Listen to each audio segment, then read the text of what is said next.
大家好，我是小高姐，今天我们来看看怎么样把三文鱼做好。煎好的三文鱼颜色看起来非常好看，而且有一点焦焦的感觉，里面的肉质呢是非常软，而且是均匀一致的粉红色。最主要的是它吃起来是超级无敌的多汁啊！想要做出这种效果呢，要比平时直接煎多了一个水浴的步骤。但是呢，你不需要买水鱼棒，电饭锅的保温功能就可以，而且操作起来也很容易。去皮去鱼刺的三文鱼，你吃多少买多少，分割出你想要的大小。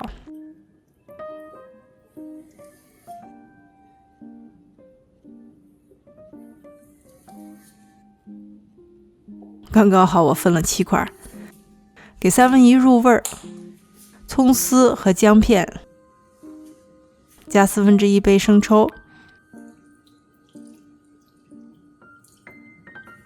把三文鱼翻动一下，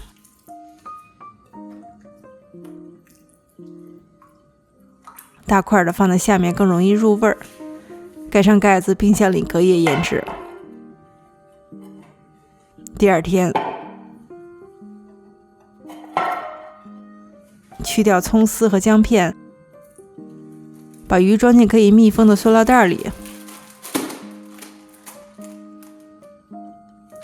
最后一块取出来后呢，你看碗底没有剩多少生抽，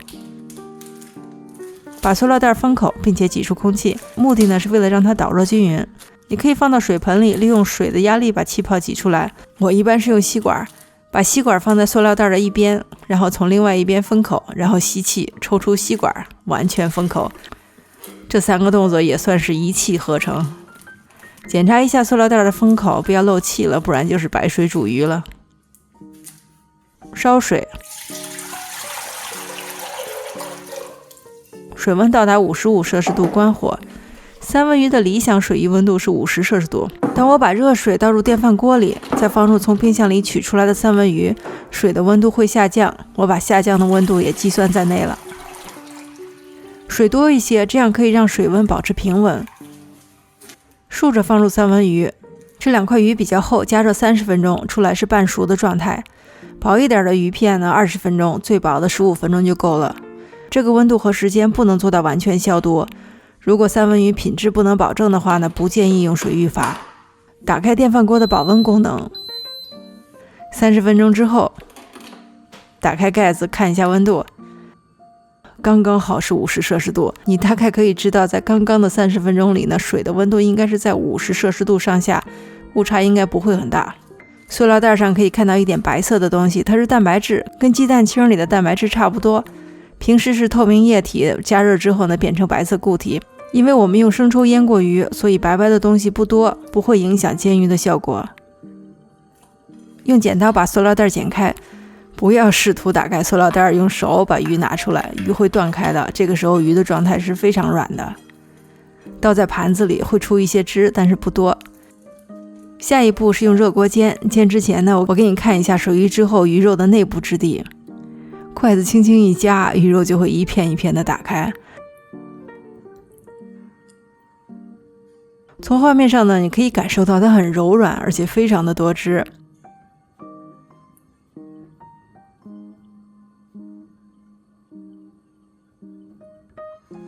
吃到嘴里很香，没有鱼肉的腥味儿。跟一块还没有加热的三文鱼对比一下，你可以看到生的三文鱼是橘红色的，而水浴加热之后的三文鱼呢是粉红色的。下一步我们来煎鱼，首先把鱼的表面擦干，盐、黑胡椒和薄薄的一层玉米淀粉。淀粉有3个作用：一、继续吸收鱼表面渗出来的汁水；二、让鱼肉呢完全不粘锅；三、增强鱼肉表面的酥脆感。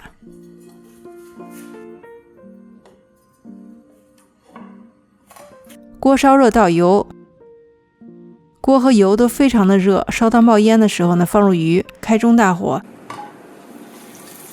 不要翻动它，煎1分钟左右。然后呢，先把鱼松动一下，确保没有粘锅，然后翻面。另外一面也是1分钟左右。你看啊，薄薄的一点淀粉可以让鱼外表煎出来非常的好看，而且感觉很焦酥的样子。鱼的外表很重要，你越好看呢越有食欲，但是呢关键还是要看它的内部质地，你才知道这块鱼到底好不好吃。煎的时间非常短，它的内部基本保留了水浴出来的效果。三文鱼的水浴时间是30分钟，不长不短。电饭锅的保温功能能够相对准确地控制温度，所以用电饭锅做水浴三文鱼的效果很好。